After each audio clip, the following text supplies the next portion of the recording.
Marxist. Okay, so Stalin also had similar techniques contributing to his rise of power, including the use of literature, radios, posters and images, newspapers, and film. So first of all, Stalin used a great use of literature. He would actually force writers to make work that would specifically make him look good, and if it didn't, he would send them off to labor camps. So he was pretty much able to kind of control his public image and what was going out to the public, kind of getting people to trust him a lot more. Also, he established a writers' union, which would specifically censor literature to make sure that nothing bad was written about him. And so writers were required specifically to praise Stalin. For example, in Emilio Yaroslavsky's History of the Communist Party of the Soviet Union, Stalin is credited for the revolution of 1917, thus making him look like a strong and capable leader. Secondly, he used radios. So now that Stalin is speaking in radios to the people, they can feel kind of a connection to him because now they can actually hear his voice and feel like he is addressing each and every single one individually. And also he would talk specifically about his policies and how they've benefited the country. So they're getting basically a biased view on how good his policies are. But another really main factor was that this information was getting out even to the illiterate because now it was on radios. And so Stalin controlled radios, therefore, and he was able to prevent criticism. And then he also had a great use of posters and images. So he tried to kind of portray this image that he is trustworthy and friendly. So that would really be shown by this picture over here. So can you just talk amongst yourself as to how this picture that kind of makes people feel like Stalin is a trustworthy and kind figure? We're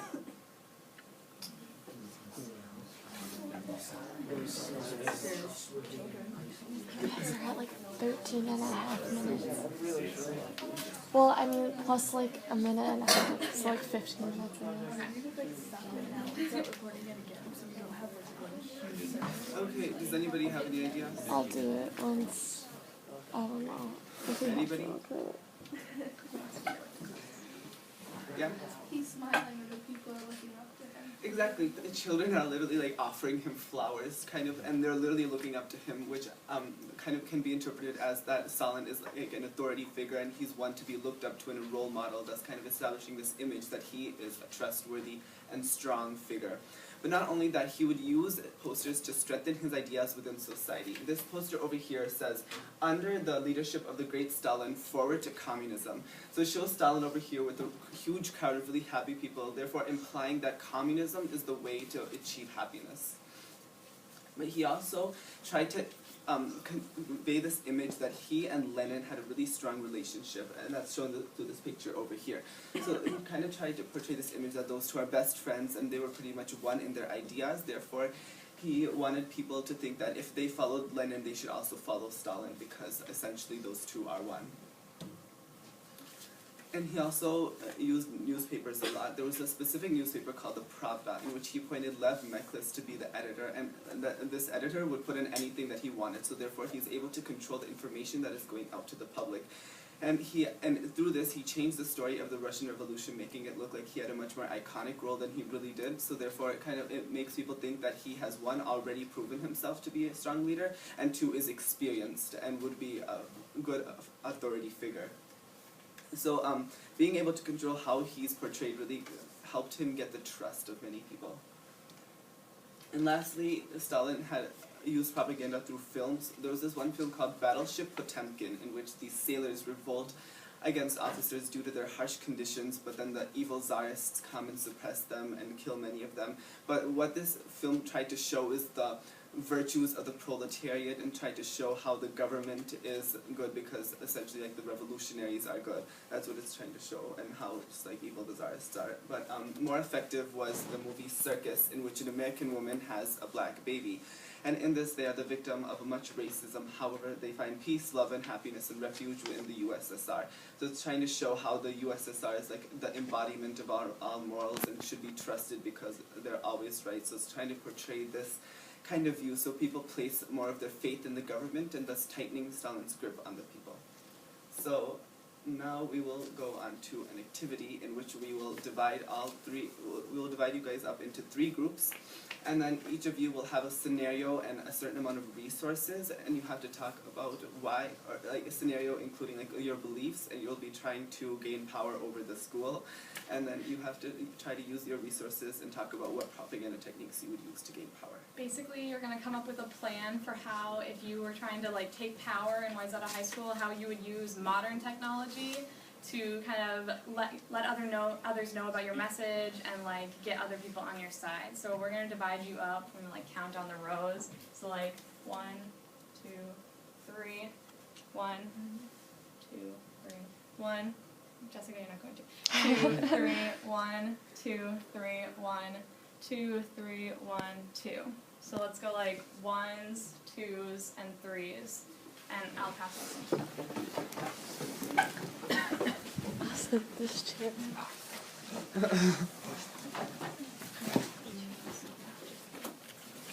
These are the 2s. You guys can your ideas. And there's going to be a prize for the one who gets the best plan.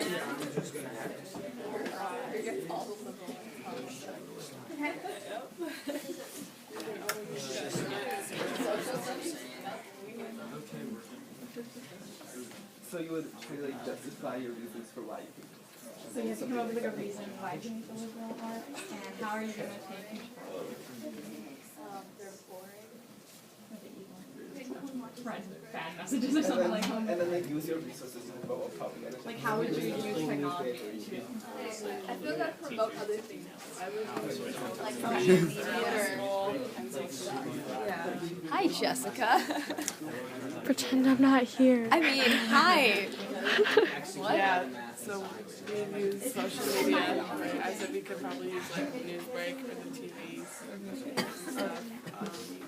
I don't know if like the loudspeakers count as internet, probably not. We You could can have make a website that everybody, like if they log into a computer, it's the first website that they like a that they pop-up have. thing. Yeah. We can make a theme song about how much we hate the theme song. That would be liberal. Ones that are like using drugs and creating a drug problem at Wayzata High School.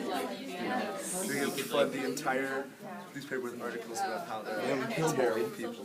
Fill the newspaper with like articles inciting you. Showing like how you do Anyone who uses math at all. showing how you can't even like use it in like later life. Like who uses math and science anymore? But we can't hold any like rallies and stuff. This would all have to be through Newsbreak and You have to try to make like a just like why you come up with a technique behind it. If you were going to use a postage, what techniques are you going to It's just how kind of like get like the Jews for like the economic dump or whatever you need to justify. Yeah.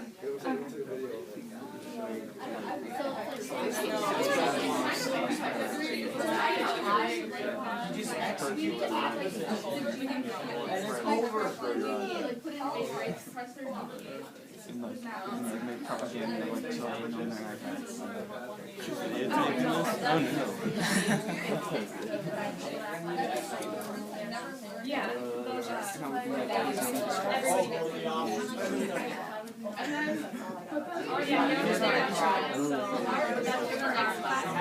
I'll leave. I'll leave.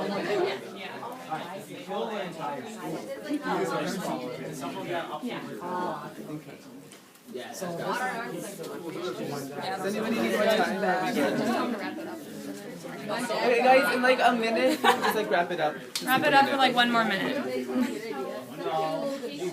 How does it feel? Pretty good to be done with our teaching project. My arms are starting to hurt. I thought that would be tired. I'm like staring. I'm like listening to your project while staring at the screens. I'm like, communication. That's not useful. Okay, you guys can like, sit back down or if you want to. We'll actually stay in your groups. Just kidding. Okay, you're each gonna like tell the class how you're gonna do it, and then the winner will get a prize if you have the best one. Okay, you all can start. Who wants to say it? Okay, we are against the liberal arts, and we are going to use social media and all the TVs around the school and Newsbreak and stuff to spread our message and gain support. And also, whenever you log on to a computer, there's going to be like a pop-up site that's spreading our message around the school. And Good job. Okay, group 2. Okay, we are against math and science, and we get to use the school newspaper and Newsbreak. So we would use a newspaper to spread articles about how math and science, like you'd never use it in like your later world. There's so many other job opportunities. We also like crush their GPA, so we like make like fake averages of like what like math and science like classes, like all their GPAs are like super low of everybody that focuses on that. And then we would like circulate like PSAs that are like showing how like English is so much more important than math and science, and like they totally discriminate. Okay. In group 3.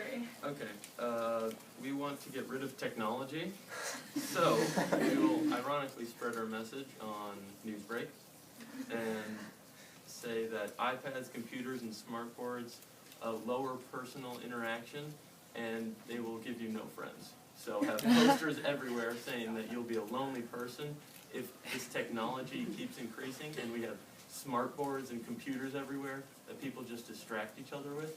So we need to have more personal interaction and get rid of technology because it's a terrible, disastrous thing. Okay, good job, you guys. I don't know who we would even choose as the winner. So, you guys can all get a prize. Yay. Okay. We're going to do our conclusion really quickly and then we'll give you a prize. Alright, so, therefore, the dictators in Europe during the 1920s and 1930s, including Benito Mussolini, Adolf Hitler, and Joseph Stalin, managed to come to their positions of power through their newly discovered technologies of the time period and the ideas forced upon their peoples. So technologies of the time period included radio and film, and the dictators employed leisure programs to promote their ideas. Mussolini employed many of these new technologies and used extensive propaganda through posters to broadcast his ideals. In a similar way, Adolf Hitler used propaganda to unify the German people and destroy opposition while employing radio and military technology. And then lastly, Joseph Stalin censored literature, newspapers, and film, and made sure they produced the information he wanted while connecting the people through radio and propaganda. Okay. Yeah, it's over. So we wanted to give you guys all an extra buy if you won, but we couldn't. So you have Starburst if you want them.